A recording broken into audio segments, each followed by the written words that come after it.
Hello dear students, today we are going to discuss our new topic, that is the angular measurement, and we have one equipment for the angular measurement that we use in measurement and metrology lab is sine bar. So first of all will discuss that what is sine bar and what are the different parts of sine bar, and then we will discuss principle of sine bar and the use of sine bar. So sine bar is used to measure angles based on the principle of sine. This figure shows the line diagram of sine bar. There are small relief holes which are present on the body of the sine bar, and these are the two end faces, and this is the flat upper surface. This is a flat upper surface, and this body of the sine bar is placed on the two fixed setting rollers, and each roller is having a fixed diameter, and both these rollers have same diameter, and this roller has to be placed on the flat surface in such a way that this roller and this roller touch the surface of flat surface. Upper surface of the sine bar, this is this one. The upper surface of the sine bar forms the hypotenuse of a right angle triangle. This is one of the important point which is to be noted regarding sine bar. This upper surface will act as a hypotenuse of right angle triangle. So how much length of this upper surface is considered during the angular measurement? This is what the axial distance, the center distance from one roller to the other roller of the sine bar is called as the length of sine bar. It means from the center of this roller to this roller is the length of sine bar, and that length of sine bar is used for the angular measurement using sine bar. When one of the roller is resting on the flat surface, the bar can be set at any angle by simply raising the second roller.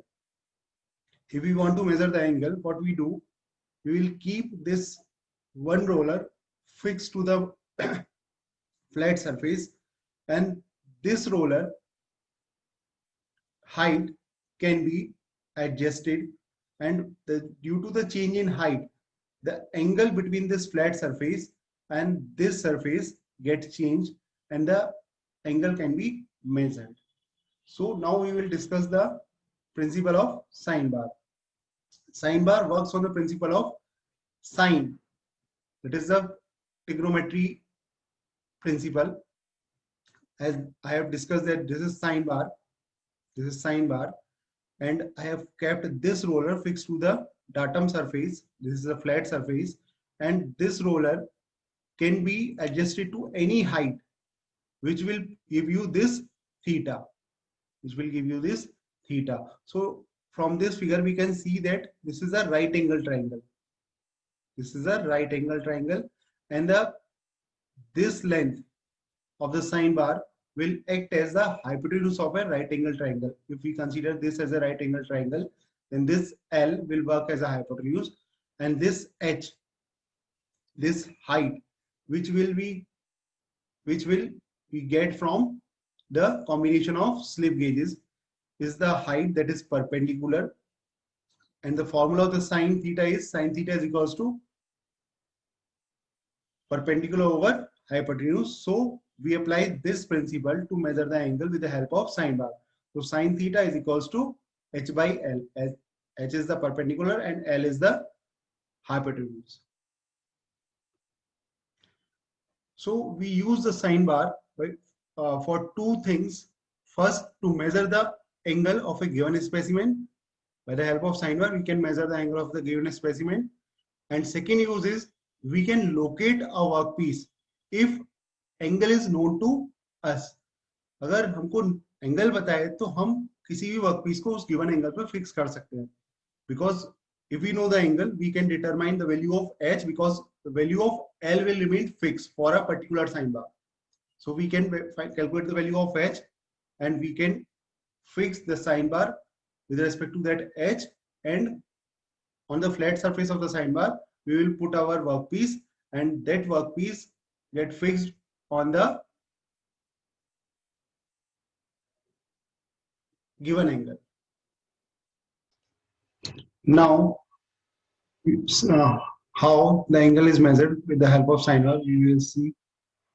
So this is the diagram which will indicate you that how the angle is measured with the help of sine bar. So if the specimen is too small, so this is placed like this.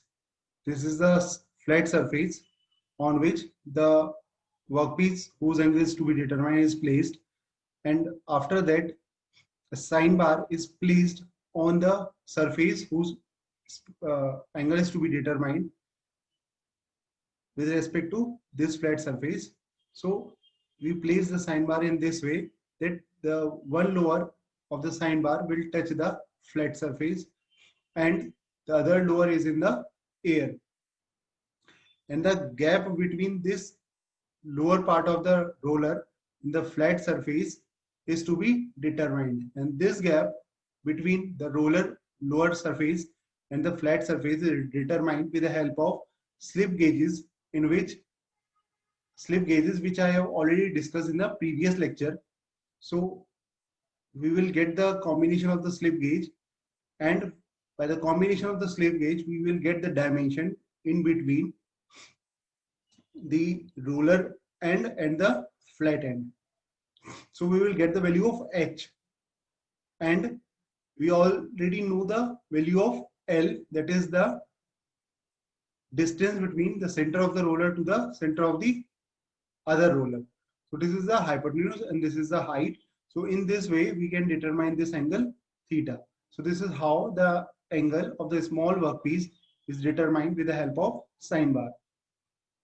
If our workpiece is too large that we cannot kept in the previous position, so what we have to do, just we have to repeat the same principle but in a different way.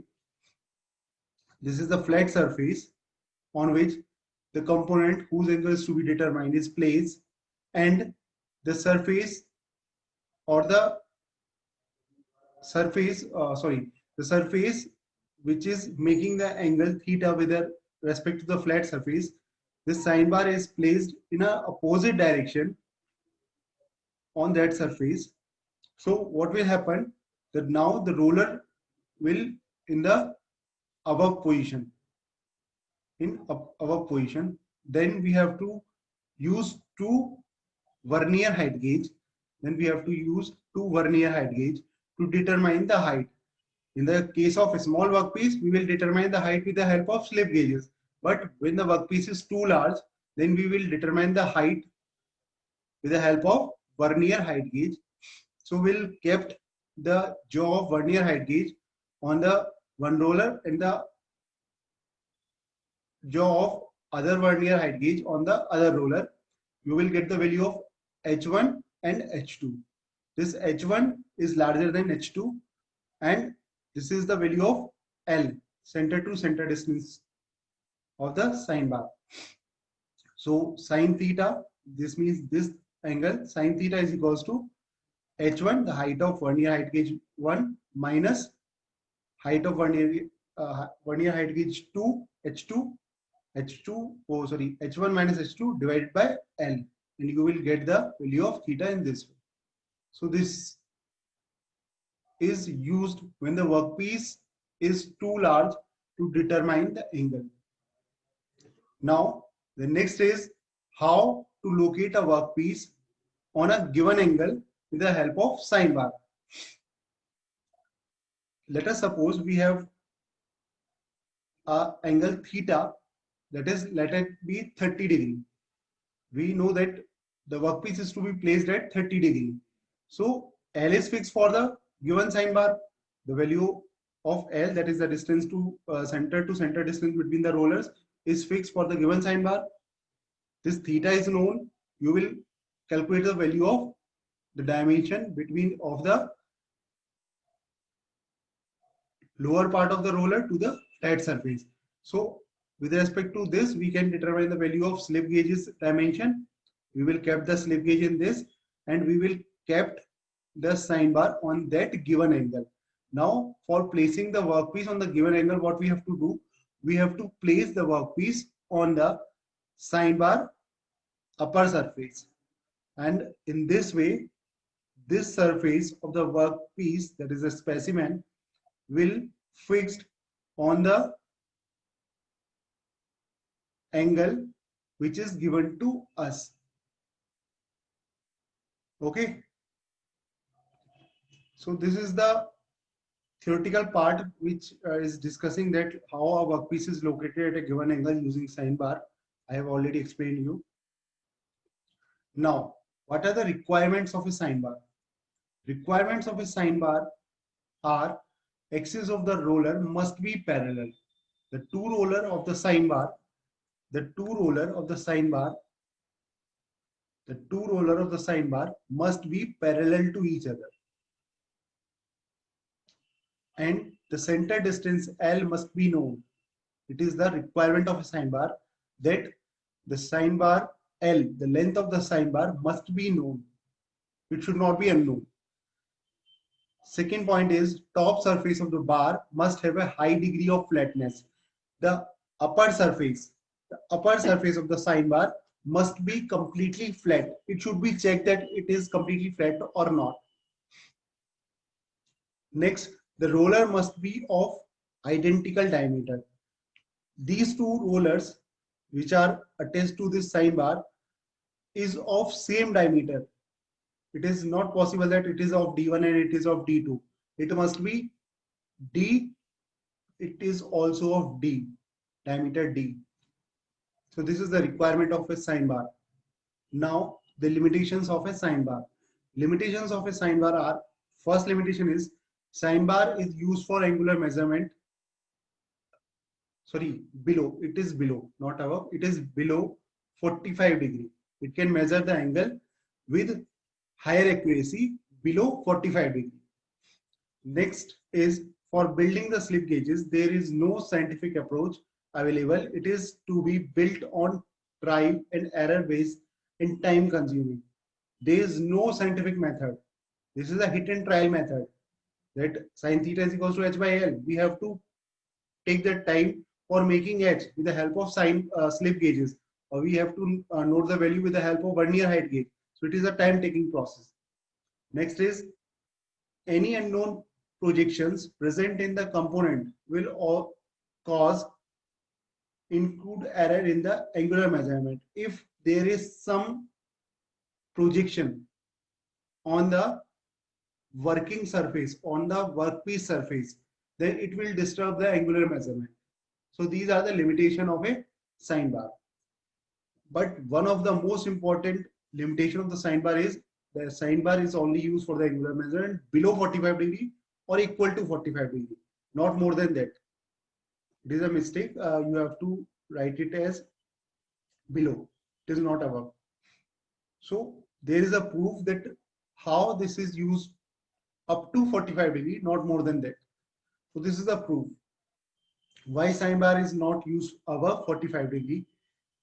The accuracy of the angle set by a sine bar depends on the error in the important dimension, that is the error in distance between roller centers.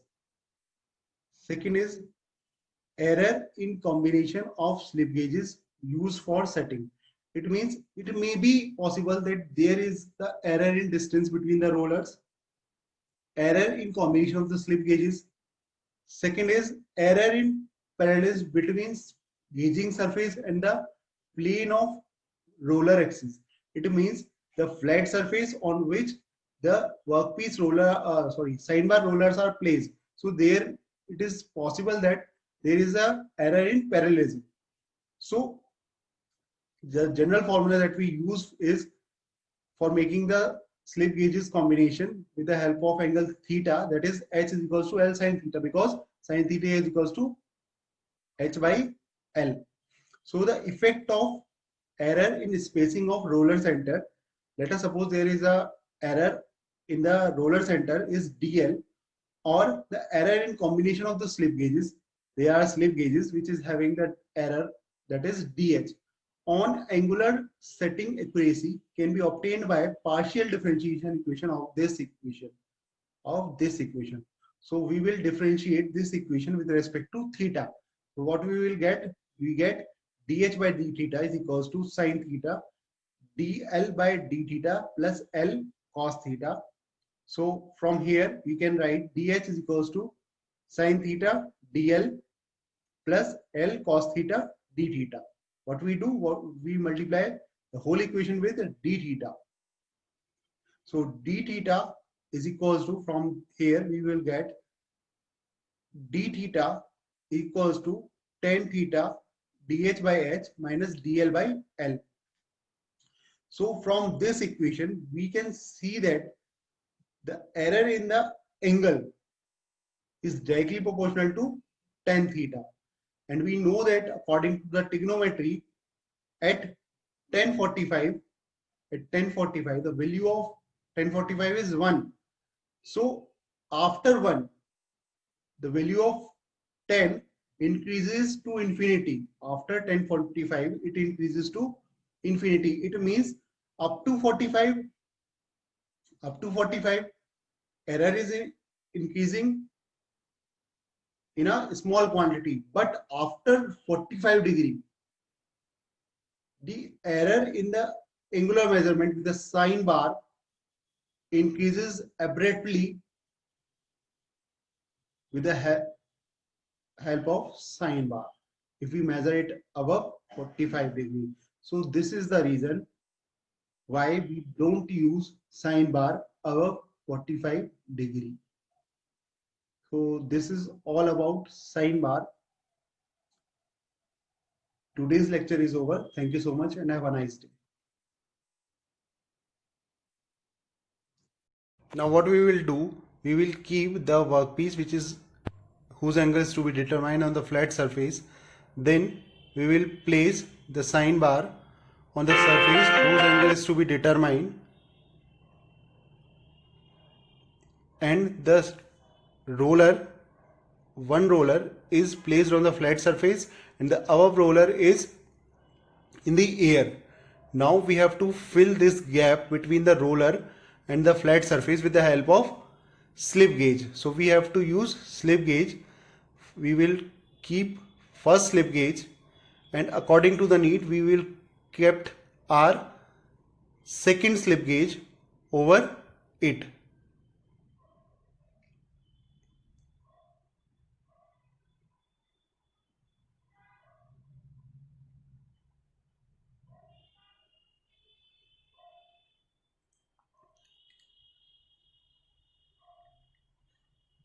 We must take care that our workpiece don't move from the surface of the sine bar.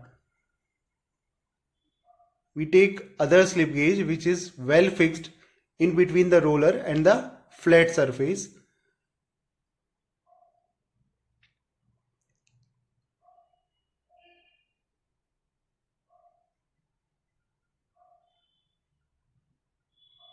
Now we will use the slip gauge of 3 mm.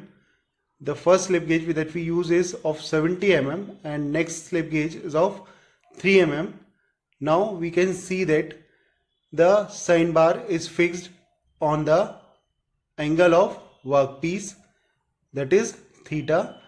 The length of the sine bar is 125 mm, that is the center to center distance between the roller, and the combination of the slip gauges is 70 plus 3, that is 73 mm. So that sine theta is equals to